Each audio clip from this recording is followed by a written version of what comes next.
नमस्कार दोस्तों, स्वागत है आप सभी का आपके अपने चैनल द रिटेल इन्वेस्टर में।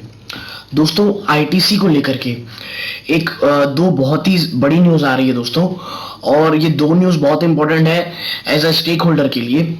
और जो तीसरी चीज़ है दोस्तों, वो आईटीसी की जो चेयरमैन है अभी, उनका एक इंटरव्यू है। वो इंटरव्यू मैं आपको दिखाऊंगा। ये एक प्रिंट मीडिया द्वारा छापा गया इंटरव्यू है दोस्तों। तो उस जो इंटरव्यू है दोस्तों, उसको देखना बहुत ज्यादा जरूरी है अगर आप एक लॉन्ग टर्म इन्वेस्टर हैं दोस्तों, क्योंकि उसमें जो कहा गया है आईटीसी की जो चेयरमैन द्वारा, वो बातें बहुत इंपॉर्टेंट है दोस्तों। उसमें जो जो बहुत सारे जो ब्रोकरेज हाउस जो कयास लगा रखे हैं कि डीमर्जर होगा एफएमसीजी बिजनेस को लेकर के, सिगरेट बिजनेस को लेकर के, उसको लेकर के हर एक बात उन्होंने क्लियर की है दोस्तों। तो जिन्हें भी एक लॉन्ग टर्म इन्वेस्टमेंट करना है या वो कर चुके हैं, तो उनके लिए आखिर तक वीडियो देखना बहुत जरूरी है। और अगर आप नहीं है दोस्तों, तो बस ये जो दो न्यूज़ है मैं आपको बताऊंगा तुरंत, वो उसके बाद ही वीडियो छोड़ के जा सकते हैं दोस्तों। और दोस्तों, अब मैंने एक टेलीग्राम चैनल बनाया है दोस्तों। चैनल इन द सेंस एक चैट बॉक्स है दोस्तों, जहां वहां क्लिक करके डिस्क्रिप्शन बॉक्स में आप देखेंगे, वहां आप क्लिक करके वहां आ सकते हैं दोस्तों। और हम और आप आपस में इंटरेक्शन करके जो एक एजुकेशनल पर्पस के लिए जो हमने ये चैनल बनाया है दोस्तों, वहां आके आप डिस्कशन में पार्टिसिपेट कर सकते हैं दोस्तों। और एक बहुत ही पॉजिटिव पार्टिसिपेशन दोस्तों, और एक अच्छा एक हेल्दी माहौल बनाएंगे और कैसे इन्वेस्टमेंट करनी चाहिए। और दोस्तों, उस एरिया में केवल वो ट्रेडिंग की कोई भी उसमें टिप्स या पोजीशन नहीं देने वाले, वो मात्र एक डिस्कशन फोरम होगा दोस्तों, जहां हम और आप बैठ के ऐसी बातें करेंगे कि जो शेयर्स हैं उसमें क्या अभी पोजीशन बनानी चाहिए, लॉन्ग टर्म होरिजन क्या है, और भी कई चीजें आपस में कुछ हम आप बातें करेंगे, कुछ आप बताएंगे, और एक जो एक हेल्दी डिस्कशन होता है दोस्तों, वो हम वहां जाके करेंगे। तो दोस्तों, आप वीडियो को आगे बढ़ाने से पहले अगर आप इस चैनल में नए आए हैं तो प्लीज चैनल को सब्सक्राइब कीजिएगा, बेल आइकन जरूर दबाइएगा, और वीडियो अच्छी लगी तो वीडियो को लाइक कीजिएगा। तो दोस्तों, ये सबसे पहले जो बीएसई को फाइलिंग की गई है 10 जुलाई की रात की लेट नाइट में, वो यह है दोस्तों कि in term of regulation 29 of the SEBI listing obligation and disclosure requirements, कि भाई सेबी के रूल्स के अकॉर्डिंग हमें कुछ डिस्क्लोजर करने पड़ते हैं। We write to advise that a meeting of board of directors of company has been conveyed for Saturday 24 जुलाई। ये डेट याद रखिए दोस्तों, 24 ऑफ जुलाई, क्योंकि इस दिन क्या होगा, inter alia to consider and approve the unaudited standalone and consolidated financial results of the company for the quarter ended 30 जून।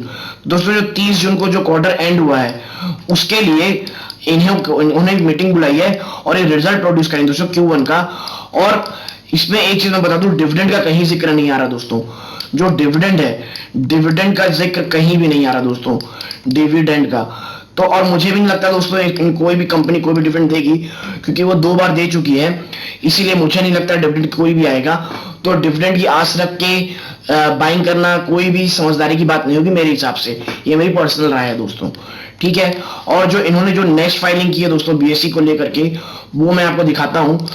वो है ये कि भाई we enclose in terms of regulation 30 of SEBI, वही डिस्क्लोजर के लिए ना। जो मेन चीज ये है कि notice published on the subject matter on 10 July 2020 Kolkata editions of the following.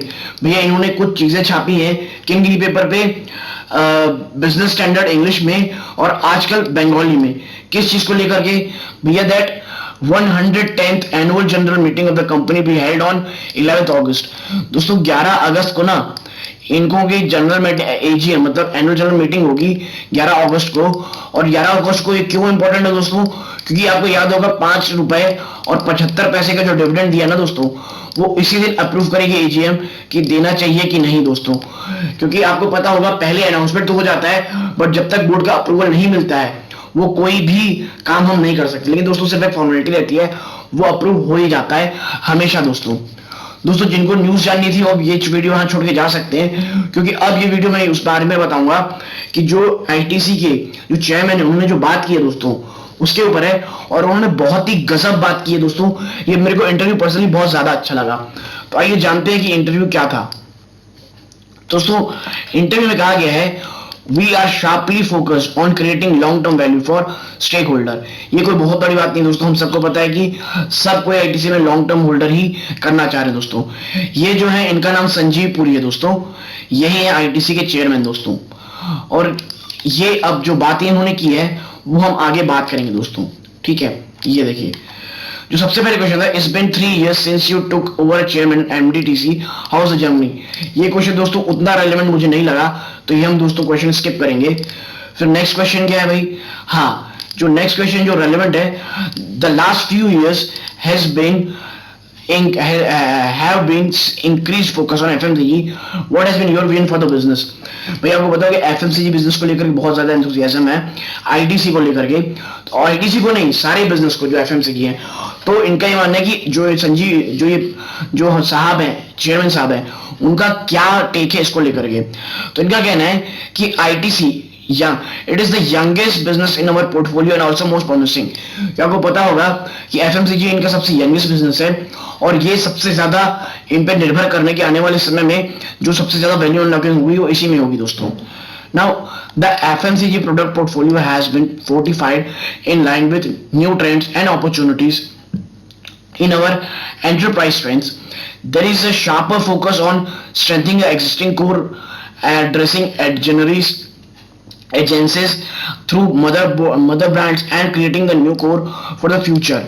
दोस्तों इनका ये कहना है कि भाई हम देख रहे हैं, हम पहले अपनी नींव मजबूत कर रहे हैं, हम ऐसे ऐसे जो प्रोडक्ट में एक्विजिशन भी कर रहे हैं जो हमें फायदा करें।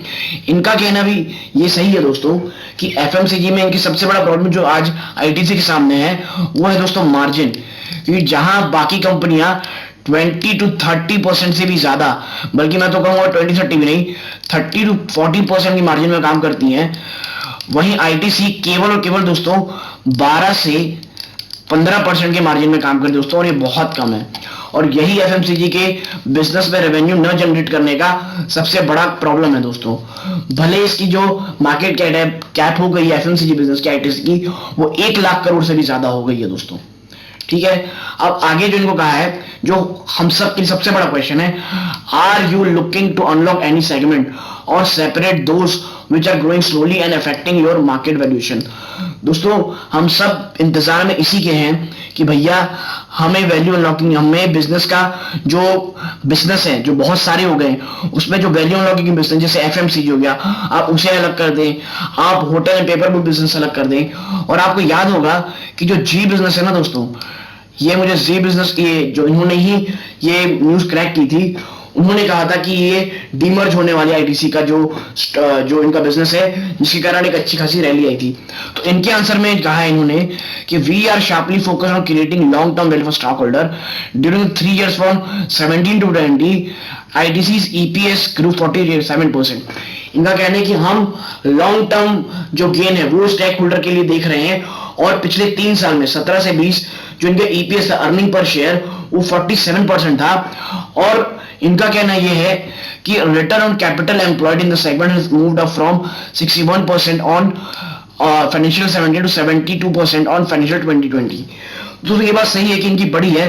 अ sharper capital allocation policy has been calculated and annual dividend payout has been stepped up.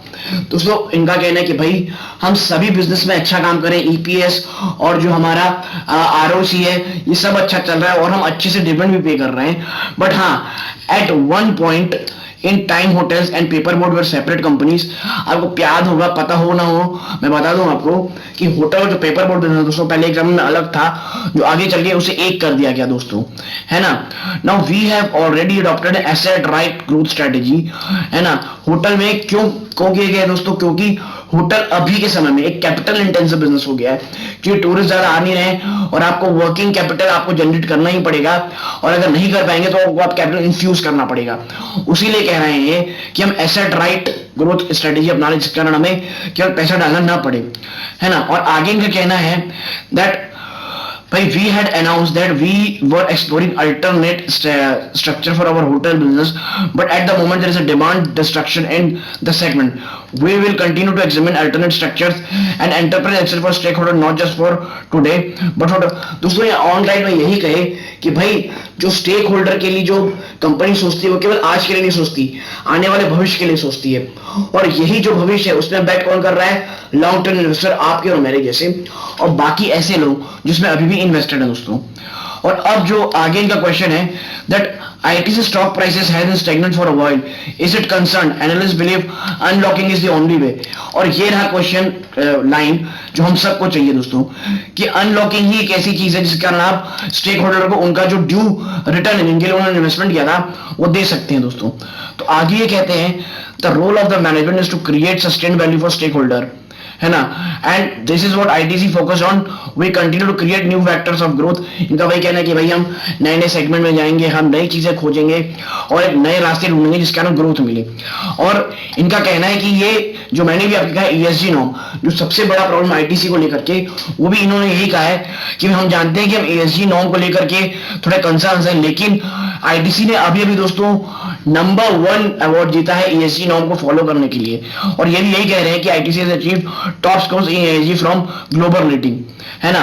और इनका आगे कहना है कि as the ESG investing momentum increasingly tilt towards a more holistic integration approach, इनका कहना है कि जो ESG नॉर्म वाले जो फंड्स हैं वो भी थोड़ा सा जो प्रैक्टिकल अप्रोच ले रहे हैं दोस्तों, और उनके कारण फंड आने की इनको पूरी संभावना है दोस्तों, है ना।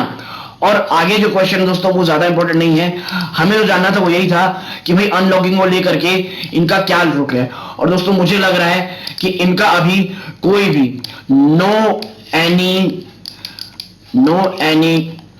मतलब इनका कोई भी ऐसा मन अभी नहीं है दोस्तों। इनका अभी कोई भी ऐसा मन नहीं है जिस कारण ये डीमर्जर की सोचें या बिजनेस को अलग करें, है ना। नो एनी इंटेंशंस है दोस्तों इनको, no any intentions right now, है ना दोस्तों। तो इसीलिए अभी वैल्यू अनलॉकिंग की बात मुझे तो नहीं लगती सही होगी नहीं, लेकिन दोस्तों ये मार्केट है, कुछ भी हो सकता है ना। और स्टॉक मार्केट अनिश्चितताओं का ही खेल है दोस्तों। और अगर आप लॉन्ग टर्म इन्वेस्टमेंट इन्वेस्टर है तो आपको ये सब देखने की जरूरत नहीं है, बस कंपनी में भरोसा रखें और कंपनी में डटे रहें। दोस्तों वीडियो अच्छी लगी वीडियो को लाइक कीजिएगा, चैनल में नया चैनल को सब्सक्राइब कीजिएगा, बेल आइकन जरूर दबाइएगा, और वीडियो अगर अच्छी लगी तो दूसरों शेयर कीजिएगा। धन्यवाद, जय।